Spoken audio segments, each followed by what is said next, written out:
If you like this video, hit that subscribe button. I put out new Storybook Brawl videos every single day at 9:30 p.m. EST, and turns out most of you guys aren't subscribed yet, so what are you waiting for? I'm a pretty small channel, so I do also pay a lot of attention to comments and likes, so let me know what type of content you guys want to see. Enjoy the video. What is up, everybody? I'm NoLucksGiven, and today we are going to look at 3 of my games from week 2 of the Questing League's Brave Princess division. Now, spoiler alert, these games did not go so hot. Last week I had a pretty terrible performance, and this week started to continue in that trend. So this video is going to showcase those first 3 games where I don't do so hot, but my videos tomorrow and the next day will both feature wins in the tournament. We'll take a look at these games now, see if we can learn anything, but the biggest thing with these lobbies is that they are super sweaty. They're really difficult, and so much more so than your typical lobby. This has been discussed ad nauseum on the coverage and in Discord and stuff like that, but these lobbies really, like, nobody is just having fun in their games, except for me. And of course, we're still having some fun because we're playing Storybook Brawl, but what I mean by that is on ladder, sometimes you have people going for silly things, farming content, etc. And on the tournament side of things, you really just have a lot of players that are trying their best at every single moment to win. Here there's 2 real options. I can grab a Polywoggle that is a 2/2, or I can grab a Wizard's Familiar that is a 3/3 with the Genie's Wish, and I actually do rather like Polywoggle as a 2/2 on turn 2 when you're playing Pied Piper, so I think it is reasonable that it slays.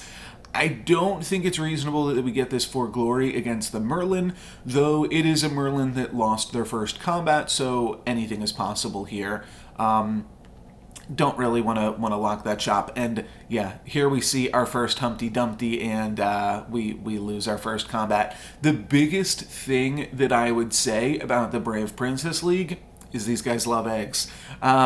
We see a lot of eggs in the Brave Princess League. It is almost a rule that when you see an egg, you buy an egg. And that just means that the ability to win your individual battles at the start of the game becomes that much less likely, and you are just more likely to lose health at the start of the game too.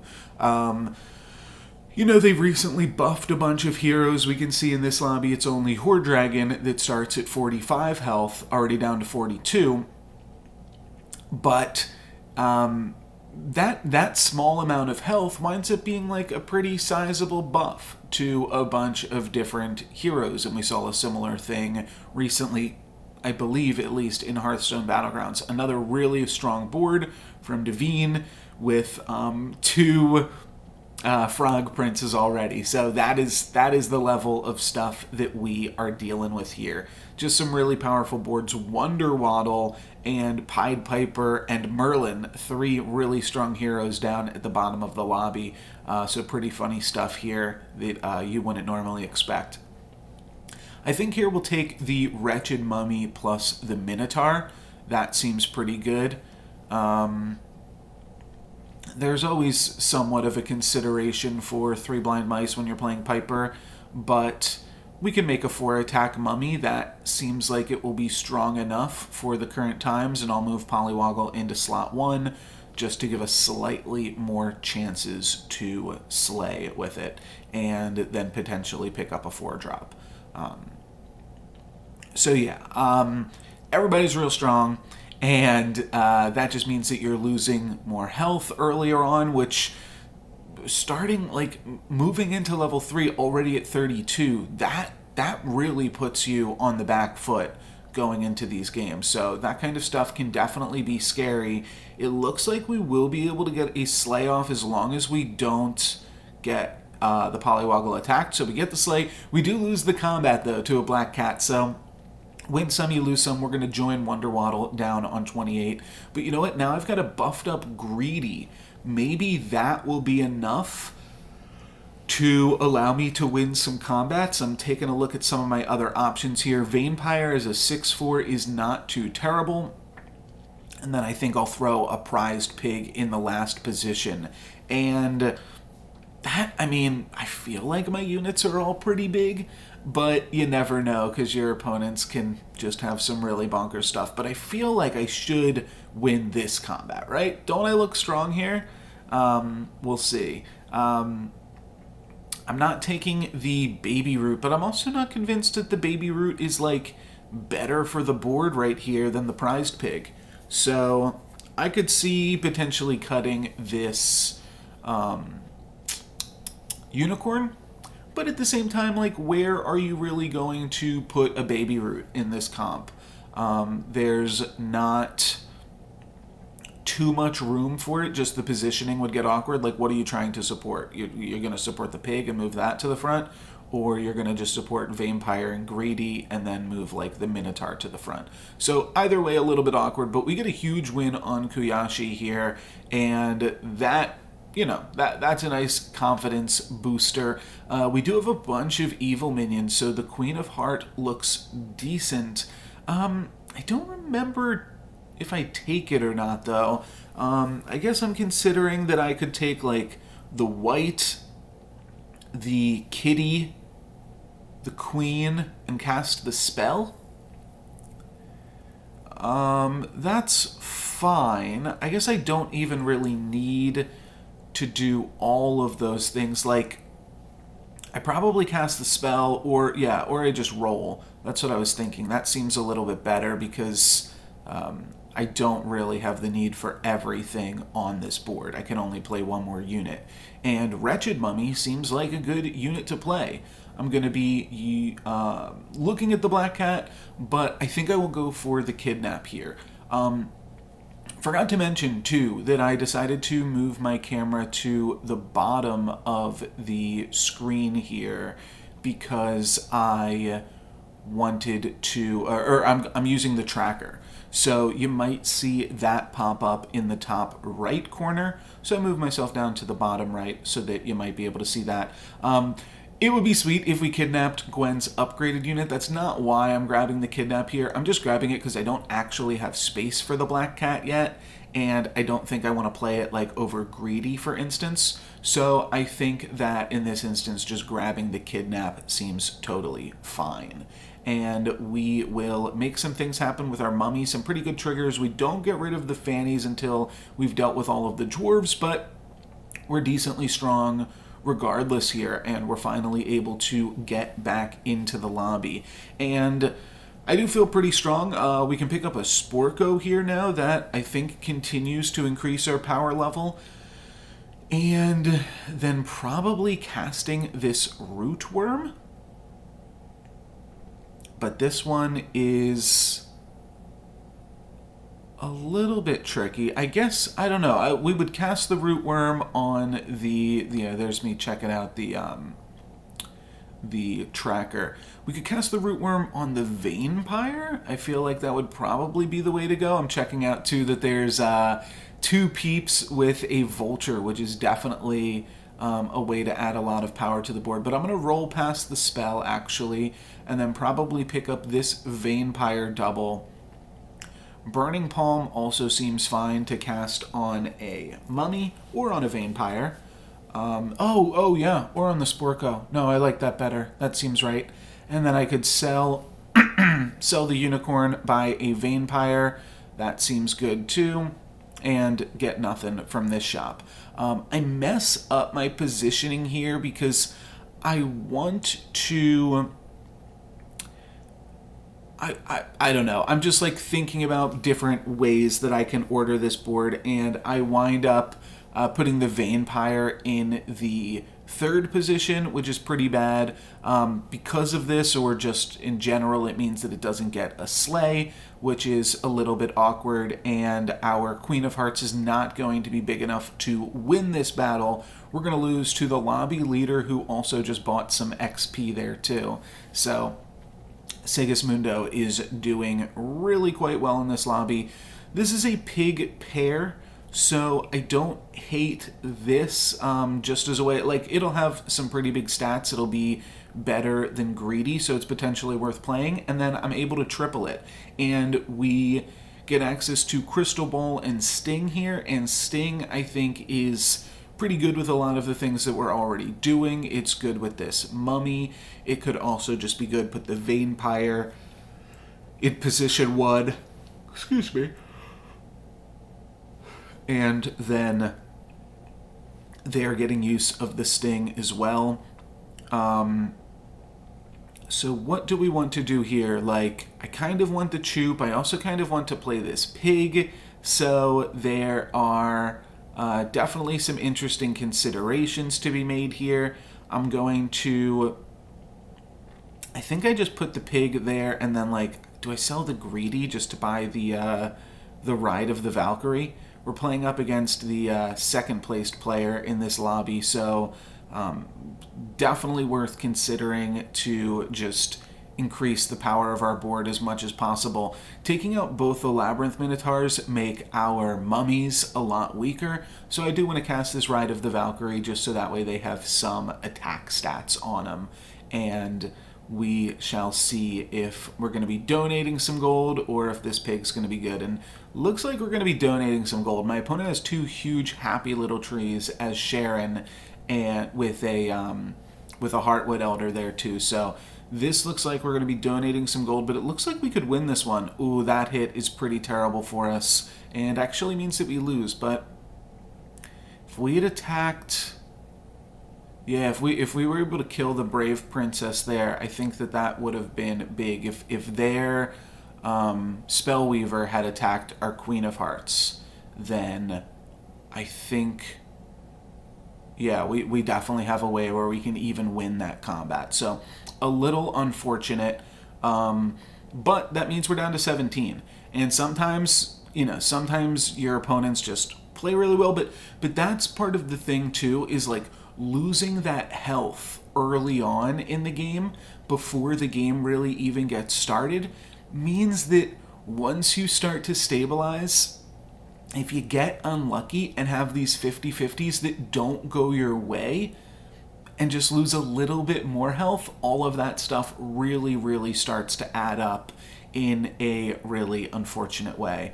So I think I'm going to sell the pig here and just buy this Chupacabra pair and just try to get some way where we've got a little bit more stats on the board. I'm going to move the Mummy to behind the Sporko. That way perhaps the Chupacabras may be able to pump it up. And we should be decent against Merlin, the last place player in the lobby, but you can never underestimate the people in this league. And they've got a dragon that's going to kill that first mummy. We kill their Chupacabra's support, and then let's see how our second mummy triggers. We get another clear, and it looks like this is going to be a win, just barely, but we beat them while they wished upon a star, bringing Merlin down to 2. Here we can take a triple of Vampire. That seems pretty sweet. And Ancient Sarcophagus is absolutely wonderful. So super happy to pick up Ancient Sarcophagus here. It should mean we're going to be playing against one of the more powerful players here. Last time we played against Potion Master was at the very beginning of the game, so we don't get too much info from the tracker there. But I feel like we're pretty strong with these Chupacabras and really just with the Sork. We could do something here like picking up the wolf in sheep's clothing. We could also grab this Merlin's test. I think that's probably going to be the play. And trying to make that work in some capacity. So I guess I would have to sell the sell the Minotaur, and then I will be able to buy the Merlin's test and do something with that. Not sure what direction we'd want to go in after that. But for now, this seems good. Like, being able to pump up these Sporko seems good. Queen of Hearts is probably the next thing to go, despite having the ancient sarcophagus here, and maybe even should have locked that siren in the shop to be able to put that in.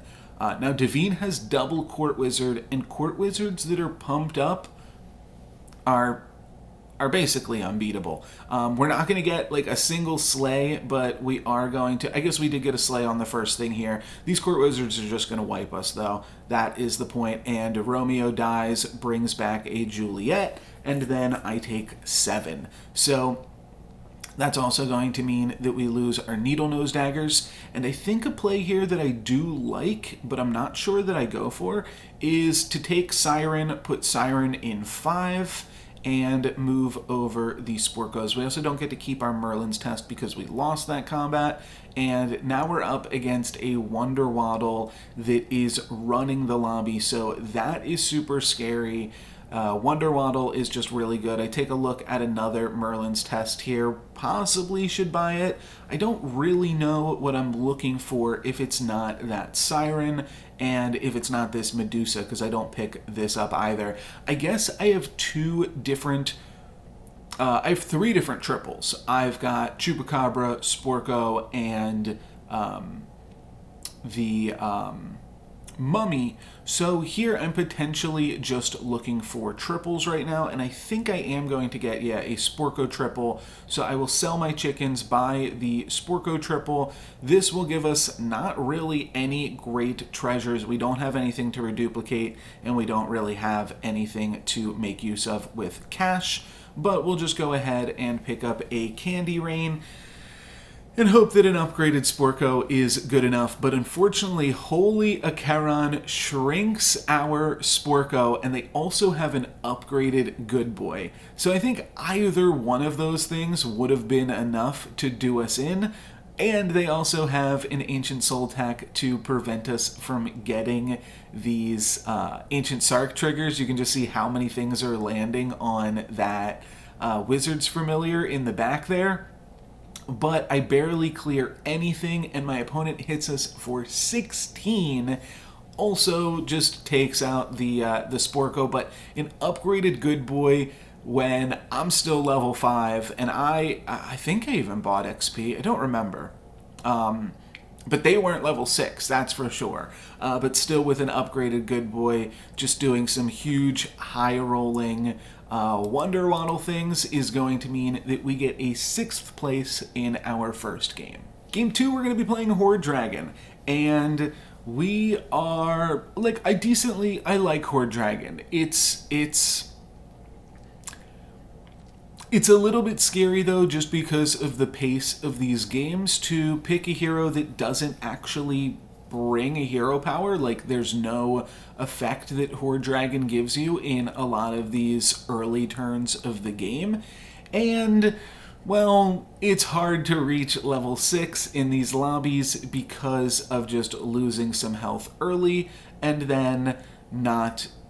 if you randomly lose some 50-50s, then you are just hemorrhaging your life total. That's one of the first times that I have seen that. And by one of the first, I mean the first time that I have seen that. What happens with the Cursed King when you don't get a spell in that first lobby. So Sigismundo is going to take 3 damage from Cursed King, and then 3 damage from us winning with the Sherwood Sure Shot. I locked Wizard's Familiar plus Genie's Wish. I think I did the same thing last game, just a free 3/3 that can potentially have even higher upside with whatever spell you roll. Unfortunately, we get a roll from our roll here, a free roll, and that is going to mean no additional minions or stats or anything like that, but we've got a 3/3. Unfortunately, though, our opponent attacks first, and a Mad Mim upgraded supporting a unicorn is going to mean that we lose that combat. Here I think I'm just buying 2 chickens to start off and then taking this free roll, and then when I see that this shop has a Cinderella plus a Lonely Prince, feel like I have to sell my chickens for this. Cinderella is a way to get a cheap treasure early on in the game, which allows you to make some use of Horde Dragon. So that is pretty sweet. I could potentially consider locking the pair. I decide against it because we are about to level up, but I think that I should have locked for the pair here potentially. It's not that strong right now, and we are in a Wonder Waddle lobby, and we can also see Gwen has a bunch of Wizards familiars, so this did kind of solidify my decision to not pick it up. Here you can see very close to winning this combat, but instead we are going to tie, which is totally fine.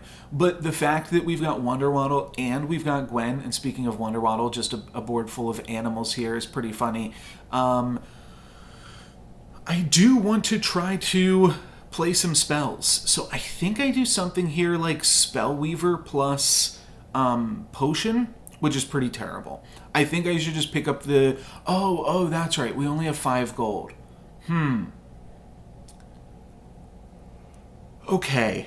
It's not the worst thing in the world, then. Excuse me. I can make this a 6/6, or I can pump the Sherwood Sure Shot. Both of those things seem fine.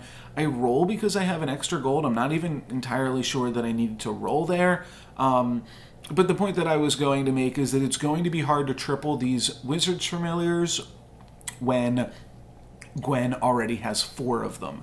So that will be a little bit tough. I'm not sure if I want to go in that direction. However, one of the strengths of Horde Dragon, I believe right now, is that you can triple up on 2-cost minions and use that to grab some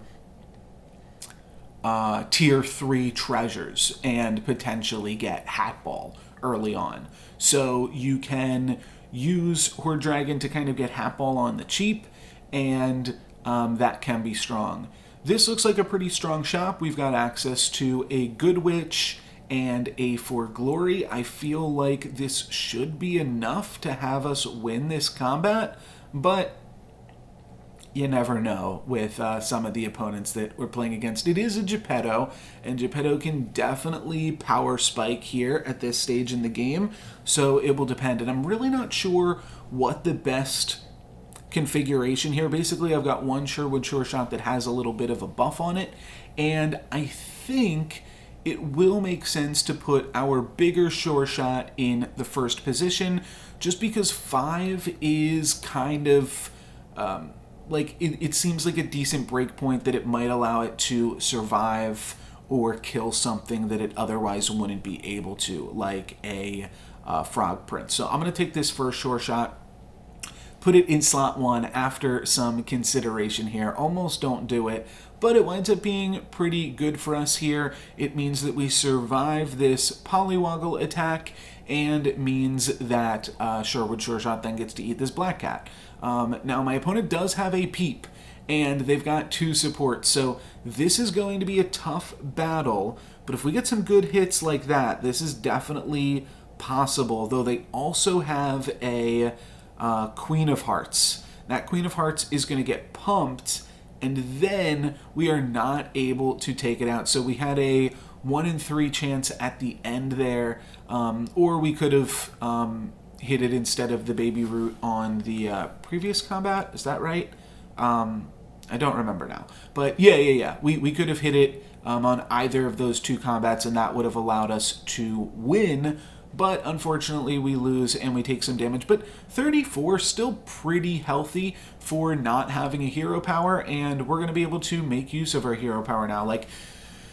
And here's the crystal ball. But it's just like a great example. Like, we played against Geppetto, whose hero power gave them plus 12 worth of stats, because they summoned 4 minions for +3/+3 each, and meanwhile our hero power did not do any work yet. Now, it did some work now. We were able to get a crystal ball out of it, but still a little bit scary. Definitely have to be picking up this stag here, supported by Good Witch of the North, and pumping up a ranged unit. I could lock for this Genie's Wish, but I can really cast any spell next combat, so it doesn't have to be the Genie's Wish, and I don't have to lock as I am leveling up to level 4 here. Fortunately, our stag is going to get hit, and now we see how Holy Archaron is leading this lobby. They won the previous lobby with that upgraded early good boy, and they are looking pretty hot on this one as well with Sharon plus a huge egg. They are going to win this. They're going to win their Wish Upon a Stars as well, and they're going to be a tough one to crack for sure. Here we could pick up something like Broccoli and Nutcracker and then Candy Rain, and I think that is pretty decent, but I don't believe it's what I go with.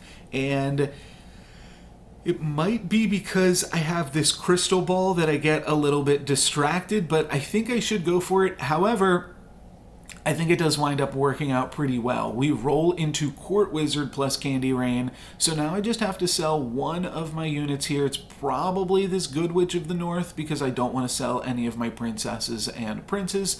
Then I can pick up Court Wizard and I can Candy Rain it, giving it a little bit of a bonus, and grabbing a tier 3 treasure from Cinderella. So I think that that's really good. We're just set up well for it because we have all of these princesses and princes already.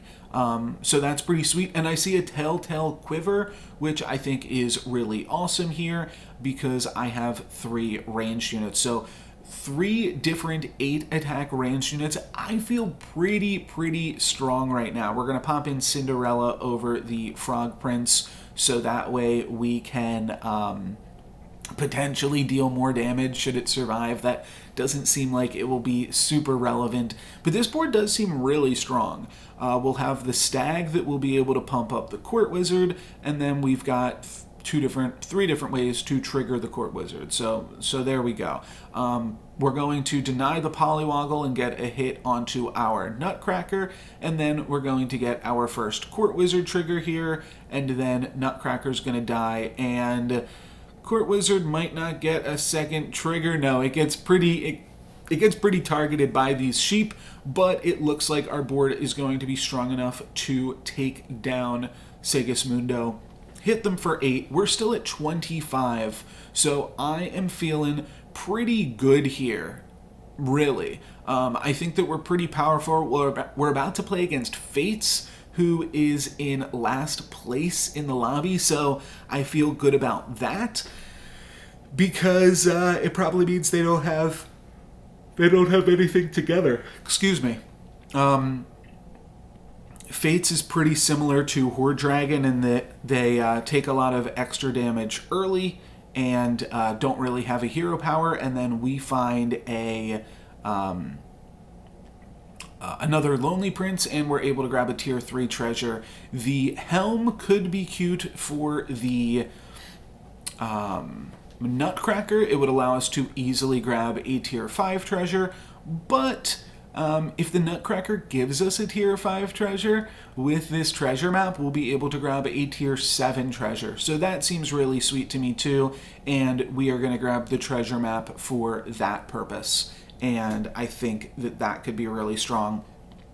We didn't improve our board too much this combat. We turned our 5-5 into a 10-10, and that's really all that we did.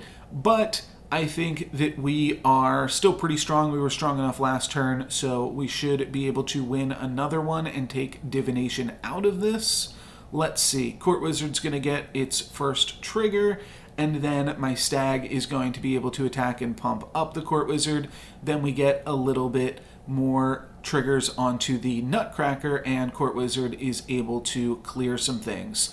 So looking really strong here. We get another bonus attack there out of the Court Wizard, and then win this 50-50 to deal some damage to Divination. Only 5. They're going to be able to hang on there. I guess we're not quite in the late game here yet. Now we're up against a Wonder Waddle. Wonder Waddle can always be scary, and they did beat us earlier this game. I do make a little bit of a mistake here. I consider the Merlin's Test, but I'll be honest, I just totally forgot that we had the crystal ball. We weren't really using it up until this point, and because of that, I just kind of forgot that we even had it. Another Court Wizard does seem pretty sweet here, so I will pick that up, but I do wish that I had Merlin's Test, probably my Court Wizard, and potentially like the Nutcracker, but honestly just putting it on the Court Wizard I think would have been really good. Stag here I'm not incredibly excited about. I could take the Lightning Bolt, possibly should, and here's where I make another mistake. For some reason I had recognized that the Nutcracker would get us a tier 7 treasure, but I did not realize that Court Wizard would get us a level 7 treasure. And I don't know why. There was just a disconnect there. And I guess I had, in my head, substituted the Horde Dragon hero power for a... the tier 2 treasure. I think it might be called Noble Steed. And here I'm saying, yeah, there's no real way to get the Nutcracker online, because even if it attacks, it can like only hit into the Rotten Applewood and still die. We are going to get a bunch of Court Wizard triggers here, but it's not quite going to be enough to allow us to win the combat. We will stave off some damage, but we're going to take 11 still from Wonder Waddle. And right now is when I realized that I should have combined the Court Wizards, and that was a mistake to not either do that or lock the treasure or anything like that. Playing up against somebody who's had a Wizards Familiar since the beginning of the game, so they probably have some rather large units, and that's a little bit scary. And I also did not get my Nutcracker online, but I should have just sold some things, made it happen last turn, grabbed a tier 7 treasure that could have been huge and done something with that. Like, if you get a Black Prism or something, there are some ways to really make that pop off with your board. Now, it doesn't seem like I am grabbing any targeted spells here just yet, so I'm not sure it would have made too big of a difference, but I believe we see a Merlin's Test off the next roll. No, we see a Ride of the Valkyrie. I think here is when I realize that I have Hat Ball again. Okay, so I guess I just cast the Ride of the Valkyrie. Oh, I roll into the Merlin's Test, and then I think I finally realize, wait a minute, I've got a Crystal Ball, and I just haven't been making use of it at all. Now, if we are able to get this Nutcracker to just take the smallest amount of damage here, then we will be able to get a tier 7 treasure. So not all is lost. However, my opponent has 2 Lightning Dragons that single out my Court Wizards, and then I get Pigomorphed, and then my Nutcracker just gets demolished, and this board really falls apart. I also mishit there, which means I take an extra damage, take 11, down to 4, nothing worked out for me on that combat. Didn't get the Nutcracker, took a bunch of damage, really, really terrible, all things considered. So, not looking so hot, and we have to find a way to make this board a little bit more powerful. Now I'm thinking, okay, let's go for some Luna's Graces. Let's actually start casting some spells here, and we'll see what we can do. Do I sell the chicken? No way I sell chicken for Spellweaver, right? I mean, I guess I'm kind of locked in an interesting way, but yeah, I definitely don't want that. Okay, finally we're able to get the Wizard's Familiar, but I don't want it because it will give us a tier 4 treasure. Now, realistically, I should have just gone for it. I'm sorry, it gives us a tier 5 treasure. I should have just gone for it because we really need some help on this board, but instead I just decide to roll, and going for a Merlin's Test on the Court Wizard seems like things might be okay here against Pup. I'm going to move this Nutcracker up just the tiniest bit, and we should be able to get a tier 7 treasure, hopefully, from this combat. We could have potentially like put more spells on the Nutcracker or put the Lady of the Lake on it or something like that too, but I also need to win the combat. I cannot just get the treasure. You can also see just how well some of the players that we were able to beat up earlier, the Geppetto, the Cursed King, and the Fates, have been able to hang on. We don't get the Nutcracker trigger, but we do get a bunch of Court Wizard triggers. However, my opponent with Golden Copycat plus Friendly Spirit is making this look a little bit tough, and unfortunately, we are going to lose this, and we actually get 8th place, which is pretty terrible. Just everybody else held on so well. We were so close to getting a tier 7 treasure, but maybe we were having too much fun. For game 3, we're going to be using APOC, and I definitely considered not taking APOC. I don't think that my other options were that good. Let's see what they were. Yeah, skip Mad Catter and Mrs. Claus, so definitely need to pick up APOC here, but I'm nervous. We don't have a hero power. These lobbies are super sweaty. And in my previous 2 games, I haven't even made it to level 6. So I'm not feeling super confident about what we'll be able to do with Apocalypse here. I do think I'm going to lock for Shrink Spell. It's just going to allow me to buy 1 unit next turn, but then on turn 3, I'll be able to buy 3 units. So that's a little bit of a power spike. I don't think these units are super powerful, especially buying the 3 Blind Mice with both Piper and Wonder Waddle in the shop. But then, hey, we get a Golden Chicken. So we shrink, we can buy, sell Golden Chicken, and now we've got 3 units on turn 2. And this actually seems pretty powerful. I think it is pretty good, decent chance to win here. It was lucky that we were able to win with the Black Cat as well. But Wonder Waddle can have some powerful things. They could have something like an upgraded unit plus 2 more units if they like really, really high roll. And unfortunately for us, that's what happens. So Holy Acheron, just huge high rolls throughout the day, has an upgraded Polywoggle, which is going to be able to slay on our Black Cat and turn it into an upgraded Tweedledee. Plus they've got 2 more units, so just absolutely insane stuff there from Holy Acheron. And I'm tired of losing. I want to preserve some life points. Let's grab some eggs. So I pick up some eggs from the store here, and I'm hoping that this is good enough. We could maybe take the sugar and spice, and then we've got like the makings, the start of a nice little cake here. But we're just going to grab 2 eggs over easy and hope that this is enough to beat Sharon. Now, Sharon has won both of their first 2 combats, and that always makes them scary. They only get stronger every single combat. Assuming they lose at least 1 unit, right? So yeah, a little bit scary to play up against Sharon here. We are not going to be able to take down their Sherwood Sure Shot super easily, and they've got a really buffed Sherwood Sure Shot, so that is going to make them a little bit tough. We will take out their Sure Shot here, and we're going to lose an egg to win the combat. I guess that's fine. We basically paid 2 gold to, preserve our health total a little bit here. And this is a huge decision point in the game.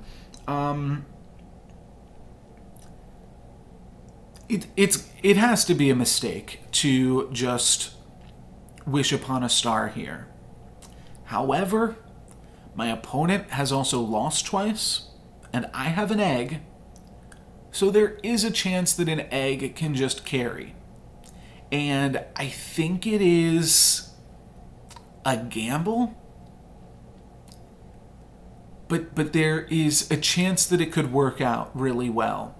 And I want to lock for this Mad Mim. I think I'm fine taking like Mad Mim Polywoggle next turn or something like that. But that might also just be a little bit too silly. And here we basically get demolished. But it's fine. Like, the egg is going to buy us some damage. We are able to slay with the Kitty Cup Purse. We're only going to take 5 down to 39. Still a pretty healthy life total. and you do really want XP as APOC. But at what cost? I'm not sure. So I think this was probably a little bit loose, all things considered.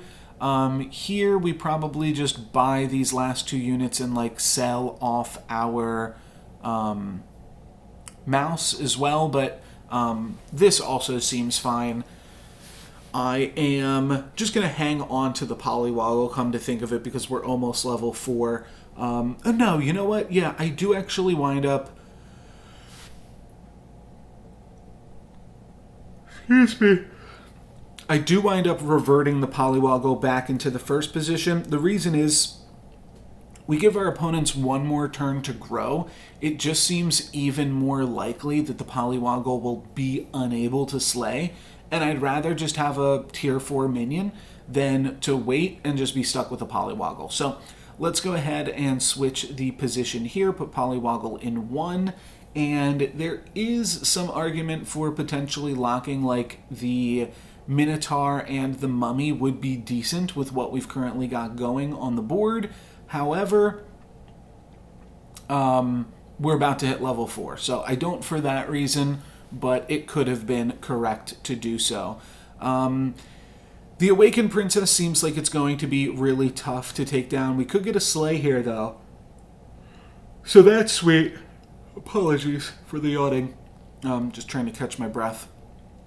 We do get an extra gold, and we actually get a pretty decent unit here with the Friendly Spirit. And this is a decent shop here, I think, as well. We can buy Lady of the Lake, we can buy Nutcracker, and then we can Candy Rain. And that Candy Rain is actually going to pump up the Friendly Spirit as well as the 2 things that we just purchased. It's kind of a weird, just way that the game works when you receive units either through like a kidnap or specifically a Polywoggle that dies in combat. The transform animation takes place in your shop and then sees that you have a new minion here. So yeah, just kind of a weird rules interaction. I'm going to move Billy to the back so that way it could potentially get the Friendly Spirit buff instead of the 3 blind mice, and that'll be a little bit better for us. That is just me showing the chat that Friendly Spirit did get the +1/+1 from the Candy Rain. Kind of weird there. Speaking of chat, do stream these games on Twitch, so if you want to watch live, you can check us out this Sunday at 10 a.m. EST, where we will be playing Week 3 of the Brave Princess Division in the Questing League. So yeah, come check us out, come say hi. I do stream with a delay, but I do pay attention to what's going on in the chat if you want to talk with us. It does look like we might be able to get the Nutcracker off here, which is pretty cool as well. I guess we have to attack right and we attack left. So we just barely don't get the Nutcracker, and we also just barely lose this combat. This was a 50-50, or if we had not attacked the Mad Mim earlier with our ranged unit, that also would have helped a ton. Copycat plus Friendly Spirit does seem like a way to buy us some potential wins.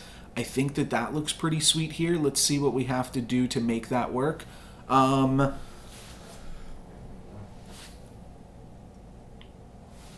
considering the Heartwood Elder, that seems sweet.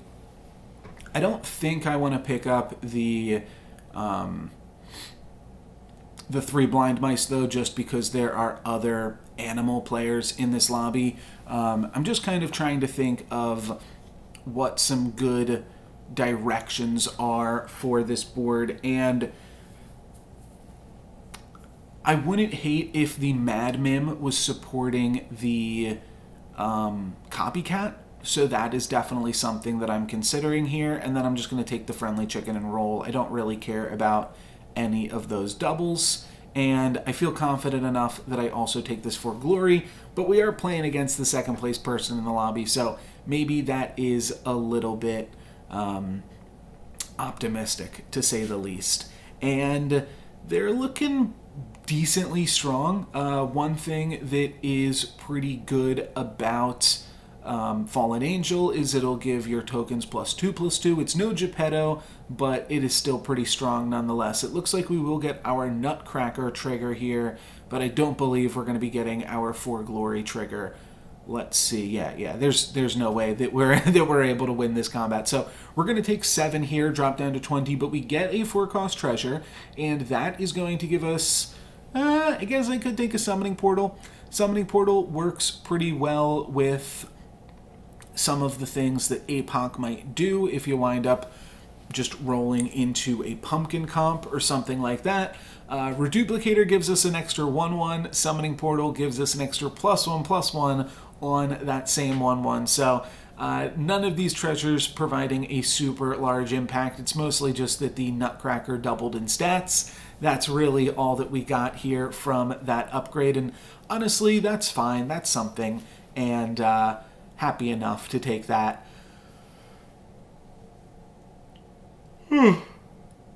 Excuse me, sorry. Sometimes in this room, especially when I'm doing a lot of commentary like this, tough to just catch my breath with my asthma. But I like the stag pickup here. We're going to stag buff the friendly spirit, and then we're going to trigger the copycat. That is always sweet, and could potentially give us enough juice to get a win. I'm quickly going to sell off 2 units here to buy another Wish Upon a Star, and hopefully we can win another combat. That would put us really close to hitting level 6, but my opponent looks huge here with 2 Heartwood Elders, so I don't think that that one's going to be possible. My upgraded Nutcracker is not going to be enough to get the job done by himself. We will get the Friendly Spirit trigger here onto a ranged unit, so this does go a long way. However, it's an 11-11. My opponent has an 11-13. Yeah, it's going to be tough. So we take 7 here, drop down to 13, but we are almost level 6. So when you're playing APOC, this is the turn that you roll for XP and lock it in the shop. Then next turn, you sell all of your units and buy that XP. So I think I'm just considering the shoulder fairies here. I don't have any high attack evil minions, but I do have a really high health good minion. So yeah, it's definitely worth considering on the shoulder fairy. I can't remember what I do, but I think that I decline because it's... Oh, no. Okay, I pick it up. Do I? Moment of truth. Okay, I do pick up the shoulder fairy. That's going to turn into an 832, which is decent. I could also pick up this Chupacabra and potentially put the Rootworm on it, so that way it has even more attack. I'd be puffing up the Chupacabra with the Mad Mim as well, but I really don't need to grow my board. Specifically, I also, yeah, that would be like, take the Siren potentially too. You do not need to pick up any doubles. Anything that is sparkling in the shop, you can totally ignore. We're going to roll and try to find some more experience. A little bit of shop lag there. It looked like we didn't find any XP, and that's fine. This next turn, we'll basically just spend all of our gold rolling for XP. And unfortunately here we're playing Wonder Waddle, who is doing what we were trying to do earlier, but just a whole lot better with an upgraded stag on that Friendly Spirit, and then copycatting that. So gonna take a decent amount of damage here. And wait a minute, I have to kill something, don't I? Oh, wow. Okay, so I actually lose there, and again, don't get to reach level 6. We were probably going to hit level 6 on our next turn. I just would have sold all of my units, basically looking for some XP, and that would have given us like a decent power spike potentially to go into the late game. But unfortunately, these lobbies are just a little bit too much for us to deal with, and we wind up coming up a little bit short. So that is going to be a 6th place, then an 8th place, and then another 8th place for week 2. and we're really falling far behind, especially after our last week. We are now looking to get demoted out of the questing league. However, I am able to really put my game face on and turn things around in these next two videos, so you're going to want to make sure you are watching those ones. New video tomorrow and the next day. Both will be about the Brave Princess division for the questing league. And yeah, I already said this, but and also if you watch the stream, you would have already seen me win these games, but now you're here potentially for my commentary and the full process of it, because on the stream you weren't able to catch everything. They weren't showing my perspective from the entire game. So hopefully that is going to be enough that we can start to turn some things around. Basically, again, like to spoil where this goes after I get those two wins, the bottom 5 in the division are all pretty neck and neck. There's like a 1 or 2 point difference between all of us. So it is really close. We're only halfway through the league, and it's even possible that I could still find a win if I'm able to really just learn how these lobbies work. And now I've got some momentum, right? I've actually got some wins under my belt, and I've been able to taste victory, and I know how to get there and what to do. So hopefully that could be enough to propel us forward. And I'm definitely always a big proponent of, and I talked about this too in the Questing League qualifier, is not giving up. Just because I had some bad results doesn't mean that I can't get some great results still going forward. And that's what we're going to see in the next two videos. So make sure you're subscribed if you want to see those, and check back every day at 9:30 p.m. EST for new sweet Storybook Brawl content. That's going to be it for me today, guys. Thank you very much for watching. I'm NoLucksGiven.